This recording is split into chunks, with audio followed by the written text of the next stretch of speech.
My stepson deliberately destroyed my car, accusing me of living off his father's money.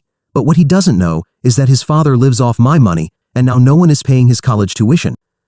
To provide some background, my husband Thomas and I have been together for 5 years, married for 2. He has a 19-year-old son, Rob, from his first marriage. Tragically, his first wife passed away about 5 years before we met. Rob was only 9 when he lost his mother, and it affected him deeply. He struggled to cope, and as he got older, his behavior became increasingly difficult. When I first met Rob, he was around 13 or 14, and the experience was far from welcoming. He made it clear from the outset that he saw me as an intruder. He told me outright that I could never replace his mother, a role I had no intention of filling, and that he would never accept me as part of their family. I genuinely tried to build a relationship with him, but Rob was determined to make things as unpleasant as possible for me, likely hoping I'd give up and leave. I discussed the situation with Thomas and suggested therapy to help Rob work through his feelings, but Thomas explained they'd already tried various approaches without success. Rob, it seemed, had no interest in making progress. After his wife's death, Thomas hadn't seriously considered dating anyone for a long time. I was the first person he took seriously since losing her. He'd gone on a couple of casual dates before meeting me, but I was the only one he pursued further. From the start, Thomas was upfront about everything, including the challenges with Rob. He warned me that his son would likely be unwelcoming and needed time to process his grief, which is why we took things slowly before I was introduced to the family. We dated for a year before Thomas brought me into his home. Even then, Rob's hostility was immediate and unrelenting. Over the next few years, he frequently lashed out, throwing tantrums and being openly rude. I tried my best to be patient and understanding, but his behavior wore me down. Eventually, I decided to disengage, focusing my energy elsewhere rather than fighting with him. Despite my best efforts, I repeatedly told Thomas he needed to address Rob's behavior. Thomas would occasionally reprimand him, but the effects never lasted. Rob always reverted to his usual hostility. Despite all of this, I loved Thomas deeply and wanted to make our relationship work, which is why I stayed for nearly 6 years, enduring his leniency toward Rob's behavior. But what recently happened pushed me beyond my limit. About 3 years ago, Thomas proposed to me, and I accepted. Around the same time, he also started a new business. Unfortunately, the venture hasn't been successful. Over the years, he's been struggling to keep it afloat, and financially, things have been difficult. I allowed him to try his business for almost 3 years because it was his passion project, but when it still wasn't taking off, I tried to tell him that maybe it was time to move on to better things or go back to his job because this clearly wasn't working for him. I started telling him to give up his business and do something else recently. Just a few months ago, since we've mostly been living off my money for the past 3 years. I was worried because I couldn't afford to support our family solely on my income, as that would leave very little for me in the future when I want to retire. So I had been trying to gently push Thomas in the right direction, but he was being very stubborn and kept saying he just needed a little more time to work on his business model and kept finding excuses not to give up. I really wanted to be understanding, but it was becoming impossible to continue supporting him, knowing this wasn't working.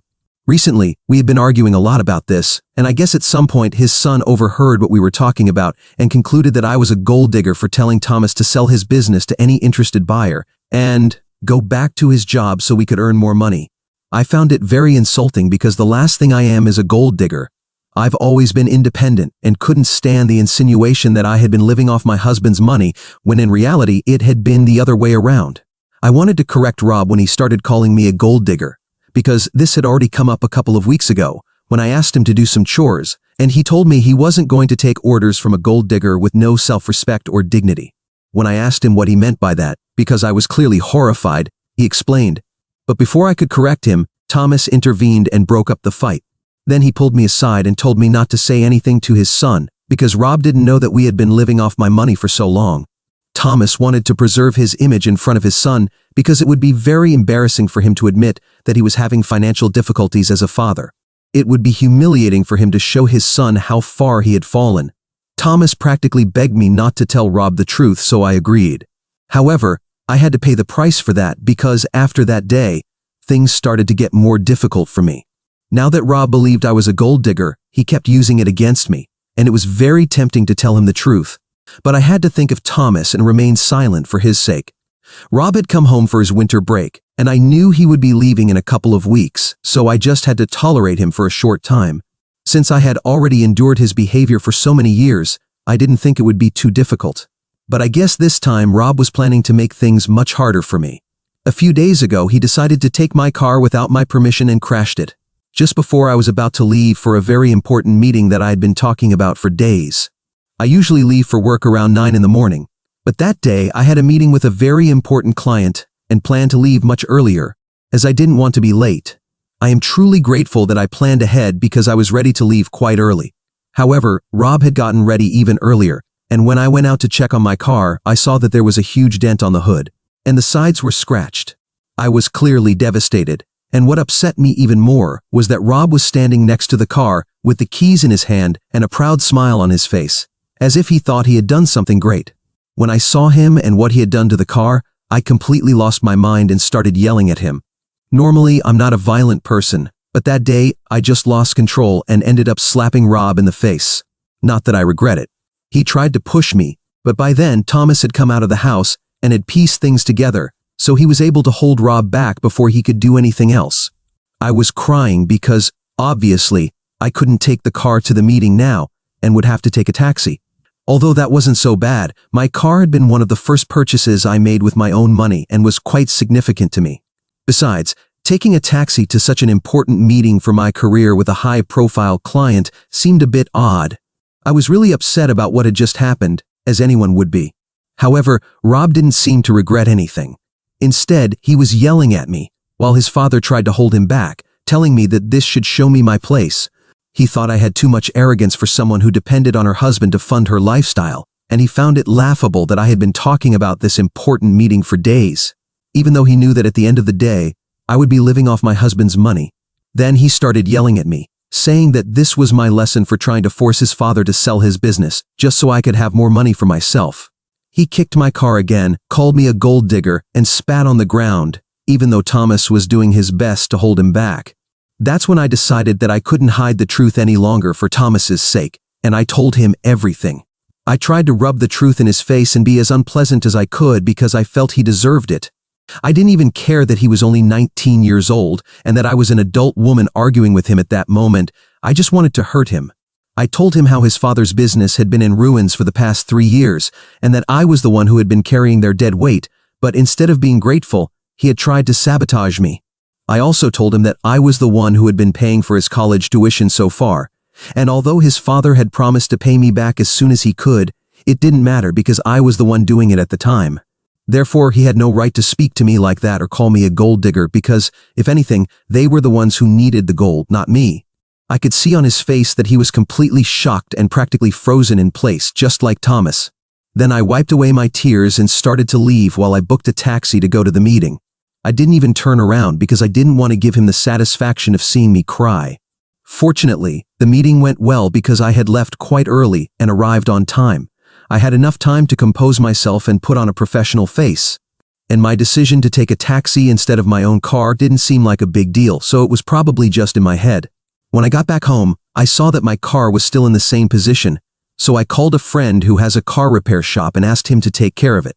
I don't know why, but just seeing my car in that state broke my heart once again, and I decided not to go into the house. I took another taxi and went directly to a nearby hotel, and I haven't been back home since. The state of my car made me realize how much disrespect I had suffered in my own home, all because Thomas couldn't stand up to his son. I had had enough. After this, there was no way I could go back to that house and try to fix things with them because they definitely didn't deserve it. That day, I kept hoping that Thomas would at least call me to see how I was after I returned from my meeting and went to the hotel, but that didn't happen either. The next day, when I woke up after a night of crying myself to sleep, I decided that I couldn't keep living with these people, and that love obviously wasn't enough to sustain a relationship. So I decided to call my lawyer and told him that I wanted to file for divorce. Then I called my brother and asked him to go to my house, pack up certain things, and bring them to me because I didn't even want to see Thomas or Rob. I explained the situation to him as well, and he helped by bringing me my things. I guess when he went to my house instead of me to pick up my things, Thomas realized that I wasn't planning to come back home anytime soon. He and his son started bombarding my phone with calls and text messages. I muted all notifications from them because I didn't want to think about them, but I didn't block them because I wanted to know what they had to say. Before I went to sleep, when I finally decided to check the messages they had sent me, I realized that they were only trying to apologize and say that they were willing to fix things, but that all I had to do was come back and talk to them once more. I expected that from Thomas. But the fact that even Rob was apologizing and trying to say that he was willing to apologize and change as a person really surprised me. However, I wasn't going to be fooled so easily, because it was evident to me that they were only contacting me because they needed me to be there for them. If Thomas had truly regretted it, he would have contacted me the same day and apologized for everything. He wouldn't have had to wait until he realized I wasn't coming back home to apologize. In fact, even when I didn't come back that day, he didn't contact me. Only when my brother came to pick up my things did he feel the need to reach out to me. So his apologies seemed very empty and insignificant to me. As for Rob, I didn't even need to think twice about why he was apologizing to me. I realized he needed a way to pay for his college, and up until now, I was the one who had been paying for his tuition. Obviously, he needed my help even now, as he still had 2 years left to graduate. Given Thomas's financial situation, I'm his only hope. Being the spoiled brat that he is, I'm sure it never even occurred to him that he could have worked during college like most of us, or taken out a student loan. I was very disappointed, even though they had apologized, because I knew those apologies didn't mean anything, and they were only saying them because it was convenient. It took me a long time to realize it, but I finally came to the conclusion that I definitely loved Thomas much more than he loved me, and much more than he deserved. But it was time for me to prioritize myself and let him go, because for the past 6 years, all he had done was make false promises and tell me that he was going to fix things with me and Rob. I had only allowed it until now because I would just tell Rob to be better, but there were never any real consequences for his actions. That's why eventually Rob found the audacity to do something like this and actually expect to get away with it. Anyway, I spoke with my lawyer about the divorce, and I also told him I want to file a lawsuit against them because I want them to pay for the damage they've caused me. So after reading those messages and realizing how fake their apologies were, I decided to reply to Thomas and tell him that I was going ahead with the divorce and that there was nothing he could do to stop me because I had waited long enough for them to change. But since that wasn't going to happen, I wasn't going to wait any longer and allow them to disrespect me over and over again. The next morning, I woke up to another 100 messages from Thomas, begging me not to leave and telling me he was willing to do whatever it took to make me stay. He had also tried to call me several times during the night, but since I was asleep and had his notifications silenced, I didn't know. At that moment, I started to feel really annoyed because, in his messages, he was acting as if he was really willing to do whatever it took. I knew he was just saying those things for the sake of it because he had said them many times before. I had let myself be fooled before, but this time I decided to tell him I would give him an ultimatum. If he was willing to make things work on my terms, then maybe I would come back. In reality, I had no intention of going back because I had made my decision with a lot of effort and I wasn't going to back down, but I just wanted to see what he would say about it. So I replied and told him that I would be willing to consider couples therapy and staying with him if he promised never to speak to his son again and completely cut him out of his life. I told him that was the only solution, and if he was willing to do that then we could talk, but otherwise I would go ahead with the divorce. So that was my ultimatum, and a couple of hours later, he sent me another message saying he didn't know what to tell me because Rob only had him, but he also loved me and didn't want to give up on our marriage. So I had put him in a really difficult situation, and he needed time to think. He was begging me not to proceed with the divorce, but I told him that the fact that he was even considering this meant that neither I nor Rob was that important to him, and since he couldn't be loyal to either of us, it would be better for me to walk away completely and make things easier for him. Then I guess he realized I had no real intention of going back to him, and he started accusing me of trying to mess with his mind. His tone really annoyed me, so I decided to take screenshots of that conversation and send them to Rob. Then, I turned off my phone because I didn't want to interact with either of them after that.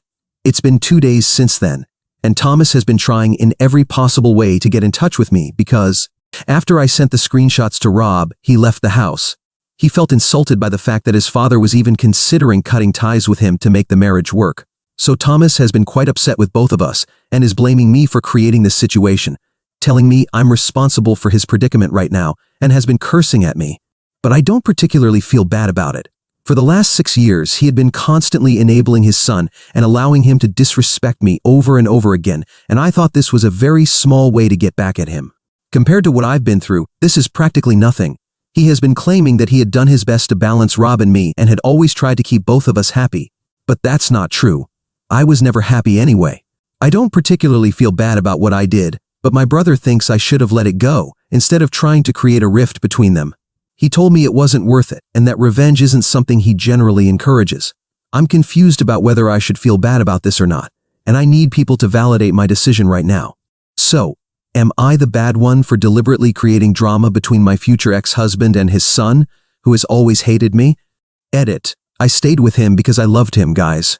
When you love someone, it allows you to be manipulated, and it took me a long time to realize that maybe he didn't love me as much as I loved him. I think it's pretty common for people to do this when they're trying to take advantage of you, and that's exactly what happened to me, and I'm not going to let myself be shamed for it. There's a difference between someone who is a doormat voluntarily and someone like me, who has been manipulated in the name of love. I was making sacrifices to make my relationship work, and it took me a long time to realize that I was the only one doing so, which wasn't fair to me. I can understand that people might think I'm a fool for staying with him for so long, but I don't care. What's important is that I finally found the courage and strength to leave him, so I'm definitely not going to let myself be shamed. I made a mistake like many people do, and I think that's completely okay. So thank you to everyone who has been kind to me, and to those who haven't been as kind, I don't care. Update 1. Thank you so much to everyone who commented and supported me. Obviously, I'm going ahead with the divorce, and yesterday Thomas received the divorce papers. I don't think he's going to contest them, but I think it might be the case because I've requested quite a high amount in compensation, given that he's been living off my expenses for the last 3 years, and I'd like him to pay all that back. I don't think, given his current financial situation, he's going to be willing to pay me back, but no worries, we can always make it a long-term payment. Anyway, that's not a concern right now. We'll deal with all of that during our mediation sessions if he tries to impose his own terms. Some people have been worried that my brother and I had a falling out because of my behavior with him, but honestly, it wasn't that serious. My brother is someone who avoids conflict and just told me he didn't think it was a good idea to interact further with him, either with revenge or anything like that. But it's not like he told me to apologize to them or that he tried to cut me off. It wasn't that dramatic. Sorry if it came across that way, but it was just a suggestion, and neither he nor I consider it that important. Thomas and Rob haven't tried to contact me in the last few days, which I'm very grateful for, because I don't want anything to do with them and just want some peace and quiet. I've moved out of the hotel I was staying at and am now at a friend's house. I hope no one tries to find me here. Update 2. It's been a couple of weeks, and Thomas and I are going to attend our first mediation session tomorrow. As I expected, he doesn't want to pay the amount I've requested in compensation, which is strange because, if for nothing else, he should at least offer to pay for the damages to my car that his son caused. It seems that he has forgotten the fact that he promised to return my money. Unfortunately, I didn't sign a contract or anything like that. But I do have several messages where he casually mentions that he would definitely pay back all the tuition I had paid as soon as he could. So, even though I don't have a contract, that will have to do for now. For everyone who has been asking why exactly I left the house, it's a rental house. Even though we had been trying to split the rent for the past few years, the lease was in his name and I didn't think it was worth fighting over, so I left. I've been looking for an apartment near my workplace, and as soon as I find one, I'll move out of my friend's house and start living on my own again. I can't live with my brother because he has his own family, and even though they've told me I'm welcome in their home, I don't want anyone to have to give up their room for me. Anyway, that's how things stand for now, and I hope the divorce mediation ends soon so I can move on. I've already started actively trying to move on by focusing on my work, on other things, and trying to distract myself from Thomas. It's not easy, even though I know he was toxic for me and it's best to let go, but a part of me will always have a weakness for him. Otherwise, we wouldn't have gotten to this point, and I'm dreading having to see him tomorrow. But I know it has to be done, and who knows, maybe he'll make a mistake and I'll start to hate him. I'm just crossing my fingers that everything goes well. I'll probably be very busy over the next few months until the divorce is finalized, and I don't think I'll have time to keep you all updated on everything that's happening. So if I post any other updates, it will definitely be after the divorce. Update 3. How long has it been? As I promised, I'm back after my divorce. My last update was about 7 months ago, and the divorce was finalized last week. Since then, life has been practically a non-stop party. These last few months have been very difficult and exhausting for me. But now that it's finally over, I've been spending a lot more time with friends and family. I'm also planning a trip to Greece with some of my high school friends. I've earned this treat for myself, and I'm going to try to enjoy life to the fullest. The divorce process was quite difficult and toxic, and I don't want to go into too much detail, but at least in the end, I got back all the money that was owed to me. There's still more to come, as he couldn't pay me everything at once. Since then, Thomas has been playing the victim on social media, and most of our mutual friends have taken his side. They think I was too quick to ask for a divorce, and have been pretending that I never really loved him because it was so easy for me to leave him. They've also called me a gold digger and the most materialistic person they know because I claimed the money that was owed to me. I even had to fight tooth and nail for my money, which delayed the divorce even more. But in the end, I told him that if he didn't pay what he owed, I could sue Robbie and file a theft report, which wouldn't be very pleasant for him. He finally agreed, but don't think he liked any of this. I guess that makes me the villain, but I'm glad to know that these people have shown their true colors. I know for sure that they were never my real friends in the first place. I've cut ties with him and everyone who took his side during the divorce. I don't need this kind of negativity in my life, and as I said, I'm going to enjoy it to the fullest now. I have my friends, my family, and most importantly, I've found myself again. That's all I need. As for Robbie and Thomas, I know they've gotten back together, or at least that's what I think. Because if they hadn't, Thomas wouldn't have agreed to pay everything, and we'd still be fighting over the divorce. I promise to find out more about the situation next week since I have a friend's birthday coming up, and I know there will be someone there who knows Thomas. Update 4. Finally, I was able to attend my friend's birthday last weekend. I'm glad I could distract myself a bit and enjoy the celebration because my friend and you all know how much I needed something like this after these last few months. During the party, I had an interesting conversation with one of the guests, who happens to know Thomas and Robbie. Although I don't want to give too many details in case Thomas might read this, I thought it would be worth sharing a bit of what I was told. It seems that after all the drama, the relationship between Robbie and Thomas has gone through many ups and downs. Although at first, after everything blew up, they seem to have made some attempts to get closer, the truth is that now they're distant again. Robbie had been hoping that Thomas would at least co-sign a student loan to help him with college, but Thomas isn't in a position to do so due to his debts and the closure of his business, which I'll talk about later. So, Robbie had to drop out of college because he doesn't have savings or anything to help himself. He had to get a job, as this person told me, and it wasn't enough to support himself while studying. He has never worked before, so he has no way to get a loan on his own without someone else's help.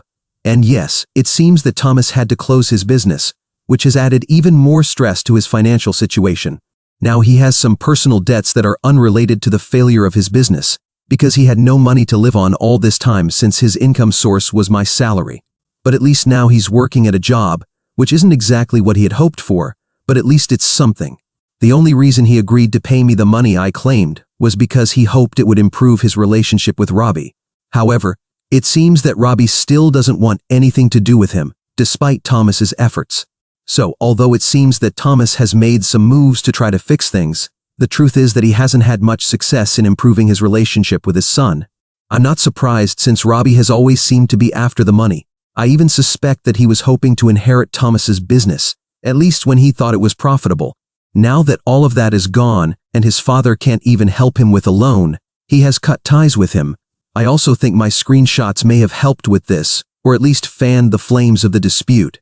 But it's true that Robbie seems to have overlooked these things if he was willing to fix things with his father in exchange for a loan. Anyway, I'm glad to be out of that family dynamic.